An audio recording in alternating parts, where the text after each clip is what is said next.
Good afternoon, friends and neighbors. I'm doing a series talking about Satan or demons or the unseen world, the dark forces. And today I'm going to be talking about fear. But first, I want to just explain maybe once again why I'm doing these. The Bible says that in the last days that many will fall away. And he's not talking about the lost, he's talking about many who say that they are followers of him. Many believers will fall away. And it's obviously happening today. The majority of people who say that they are Christians are followers of Christ look just like the world. There is no difference other than the label that they wear. There's no difference.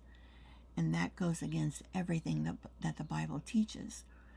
And so I'm just wanting to talk about the things that can maybe put distance between us and the Lord if we're not careful, because the devil is sneaky. You know, it's like the little story about the frog that's in the boiling water, and why doesn't he jump out? It's because when he was put in the pot of water, it was not hot. But as the temperature got hotter and hotter, he didn't realize he was in danger, and then it was too late to get out. And that's the way Satan works on us. Just little sins, just little things that maybe we might consider a gray area. He just keeps at us with those little gray areas, and then they get darker and darker, and before you know it, we don't have a relationship with the Lord anymore. So that's why I'm talking about these things. And one of the things that I want to talk about is when we include the demonic as a form of entertainment. It baffles me. The Bible teaches us to avoid the very appearance of evil. And somehow, millions of people who believe they are Christians think evil is acceptable as entertainment. Now, this wouldn't be a problem years and years ago, because what my grandma considered scary would be pretty tame today. But now, scary stories and movies are almost always something evil and satanic. They involve spirits that possess people. It usually there's some kind of witchcraft in there somewhere, even though we'll talk about witchcraft in a separate post.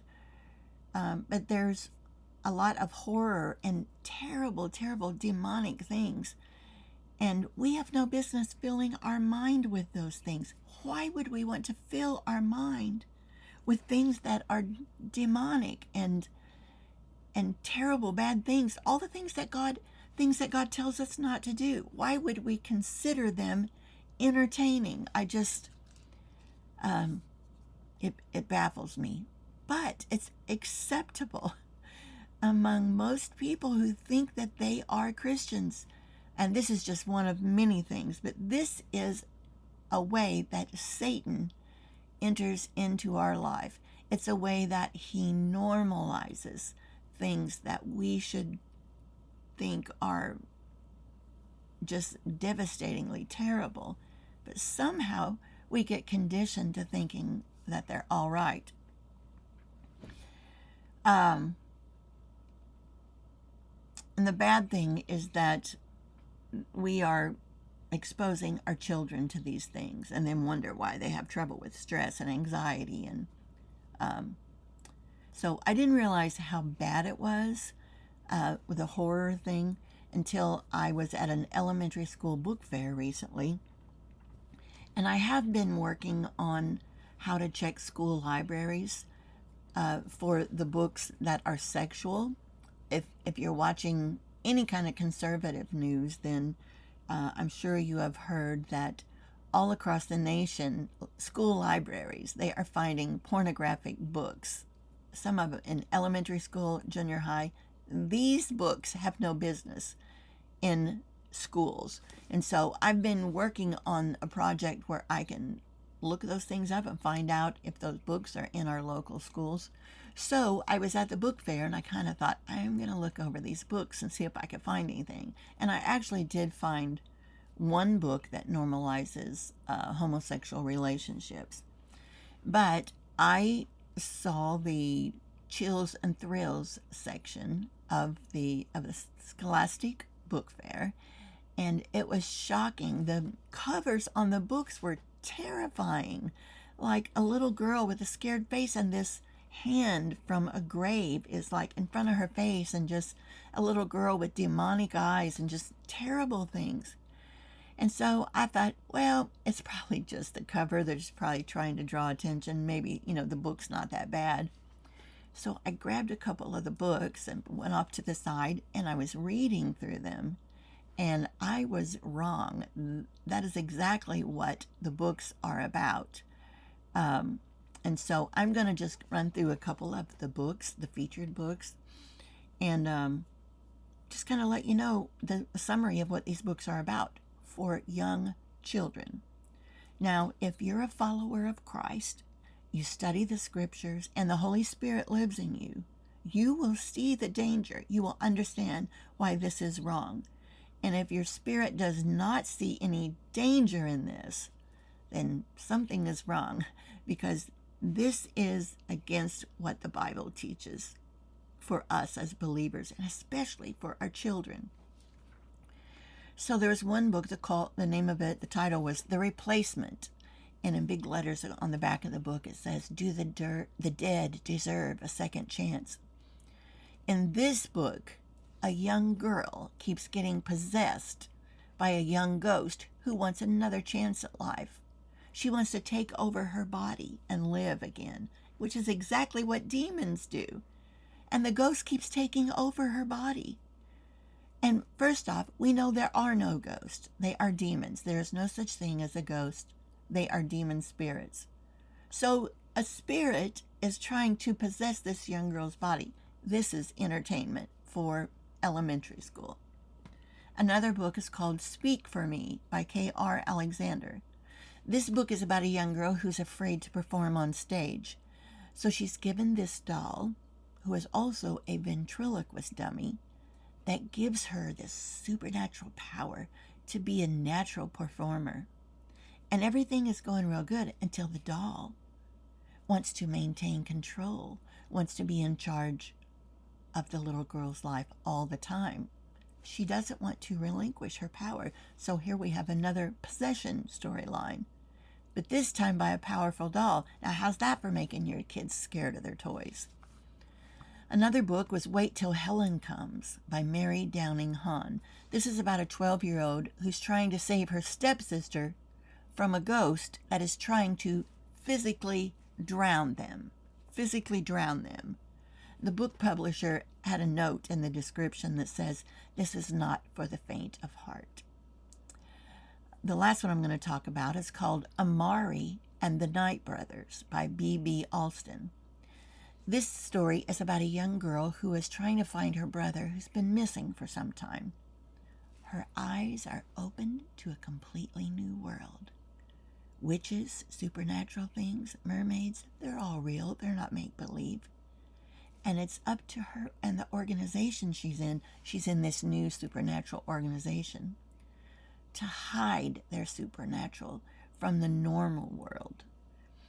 So, and in the meantime, she comes to possess her own power that comes from one of the witches or the Yetis. And there are hundreds like this, and much worse than this. And they're in your school library, or they're at the book fairs, and we're letting our kids and our grandkids read them. Remember the Nancy Drew mysteries? The ghost always ended up being some crook who was trying to trick people. There were never any real spirits or real witches or real demons or dead bodies trying to get people, and they sure didn't possess them. And what these stories do is they desensitize us and normalize demonic activity. You guys, this has been going on for years and years and years. I remember when my daughter was small, I wouldn't let her watch the things, all the witch movies and all those things, because it desensitizes us, just like we're desensitized to violence. We're desensitized to horrific things. We can hear about young children being kidnapped and molested and killed on the news and not shed a tear, because we are so calloused. We are so desensitized to these things. And this is exactly what Satan has done to us. And this is what he's still trying to do. And now he's getting bolder and bolder and bolder. And now it's starting to include all kinds of sexual perversion that we will talk about in a different video. So when I first started writing this information up, I Googled horror books and children. And you will not believe what I found. Article after article after article talking about how wonderful and beneficial horror stories are for our children. Which I was in shock. I thought, dear Lord, this whole world is so messed up that it thinks stories of possession and like spirits and ghosts trying to murder and kill kids. Some of them, there's one book called Exit 13. This child has some supernatural power where he hears trees talk, and all of his life he's known that there is something that lives under his bed, and the hand reaches up to grab him, and his parents don't believe him, so he quit telling them. And it goes on and on. I read the whole book. Why are we giving our kids things like these? And I know a lot of parents, and at the book fair, there's a lot of grandparents there too. You buy stuff because the kid wants it, and we have no idea that the idiots in charge of the publishing houses are allowing these things into books for kids. And unless you read it yourself, you have no idea. And you sure can't depend on reviews on the internet, because the world doesn't think the way God thinks. The world doesn't think in a way that matches what the scriptures say.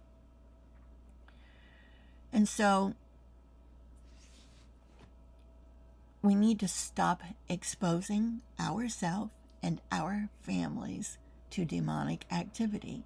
All this does is open up a door for Satan to come in and to normalize demonic activity, because when Satan comes against them, they will not know to withstand him, especially if they're not being taught the Bible. So we just need to be careful what we put in our kids' minds. We need to be careful what we put in our minds. In Philippians 4:8, it says, "Finally, brothers, whatever is true, whatever is honorable, whatever is just, whatever is pure, whatever is lovely, whatever is commendable, if there is any excellence, if there is anything worthy of praise, think about these things." And so we just need to be really careful what we use as entertainment, what we allow our mind to dwell on, because what we dwell on is what we become. So we need to be careful. So in the next video, I think I'm talking something about sex. I don't know. I'll see you in a little bit. Next video coming up. I love you. Thank you.